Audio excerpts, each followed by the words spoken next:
ধরুন আপনি একটা গাড়ি চালান। একদিন সেই গাড়িটি দুর্ঘটনার মুখে পড়ল এবং আপনার গাড়ির সেই যাত্রীদের সাহায্যের দরকার। আপনি স্বেচ্ছায় সেই সাহায্য করছেন, সমস্ত যাত্রীদের উদ্ধার করার চেষ্টা করছেন। কিন্তু এমন একটা পরিস্থিতি যে আপনি জানেন খুব বেশি দেরি করলে আপনার নিজের জীবনেরই সংশয় হতে পারে।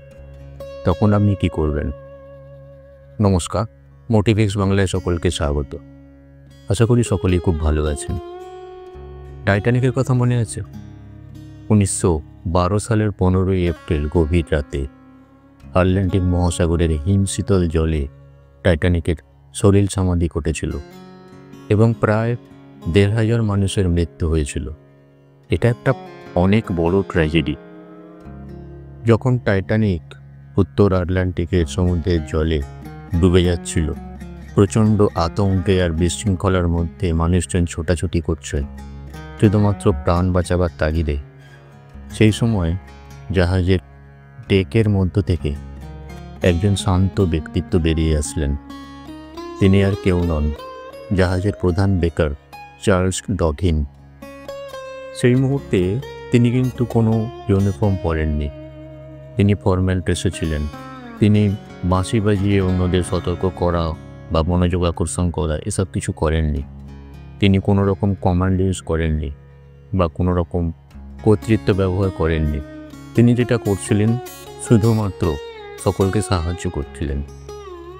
জাহাজের আতঙ্কিত যাত্রীরা যখন লাইফ বোটের দিকে ছুটে যাচ্ছে এই ডুবন্ত জাহাজ থেকে রক্ষা পাওয়ার জন্যে, তখন চার্লস ডগিন কী করেছিলেন?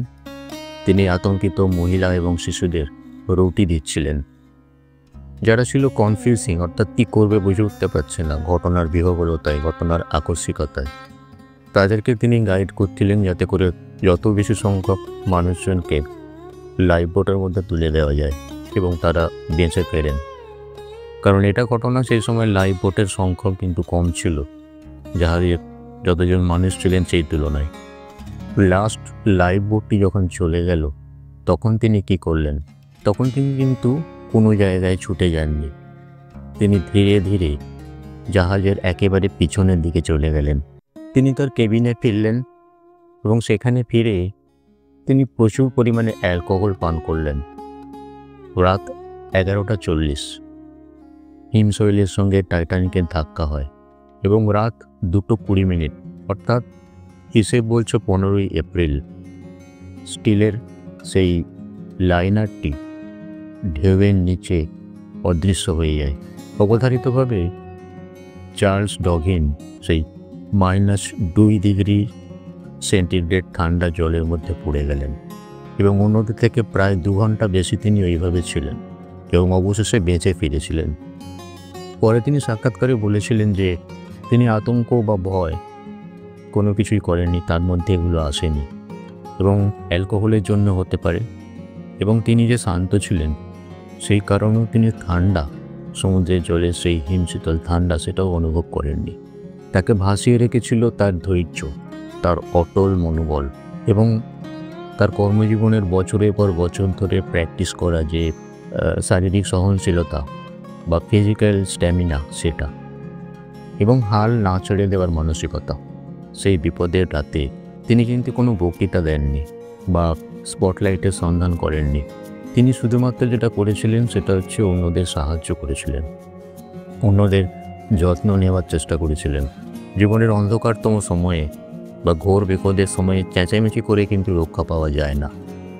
যা আমাদের রক্ষা করে সেটা হচ্ছে কর্তব্যের হাত, যা নীরবে তার ডিউটি করে যায় বা তার দায়িত্ব পালন করে যায়।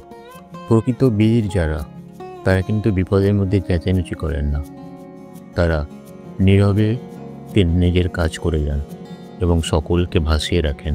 কেমন লাগলো ভিডিওটি কমেন্ট করুন, আর ভিডিওটি ভালো লেগে থাকলে অবশ্যই একটি লাইক দেবেন, আর চ্যানেলে নতুন হয়ে থাকলে সাবস্ক্রাইব করে পাশে থাকার অনুরোধ রাখি।